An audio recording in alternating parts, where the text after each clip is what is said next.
ಯಾರು ಮಾದಿರಪ್ಪ ಎಲ್ಲರಿಗೂ. ಸೊ ನಾನು ಇವಾಗ ಶಿರ್ಪುರ್ ಅಂತ ಒಂದು ಊರದ, ಆ ಊರು ದಾಟಿ ಕ್ಯಾಸ್ ಸ್ವಲ್ಪ ನೀರು ಕುಡಿಯೋಣ ಅಂತಂದು ನಿಂತಿದ್ದೆ.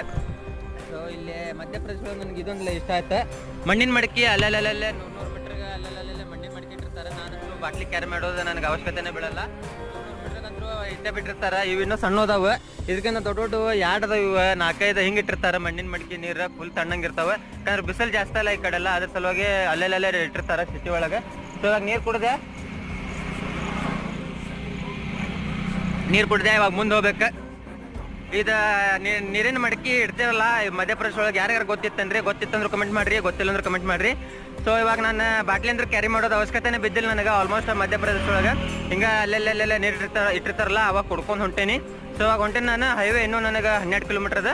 ಮುಂದೆ ಹೋಗಿ ಮತ್ತೆ ಇವತ್ತು ರಾತ್ರಿ ಎಲ್ಲ ಅನ್ನೋದು ನೋಡ್ಕೊಂಡು ಮತ್ತೆ ಯಾವ್ದಾರು ಗುಡಿ ಆಶ್ರಮ ಅಂತೂ ಇಲ್ಲ, ಗುಡಿ ಗಿಡಿ ಅನ್ನೋದು ನೋಡ್ಕೋಬೇಕಷ್ಟ. ಮತ್ತೆ ಮುಂದೆ ಹೋಗ್ತಾ ಸಿಗ್ತೇನಂತ.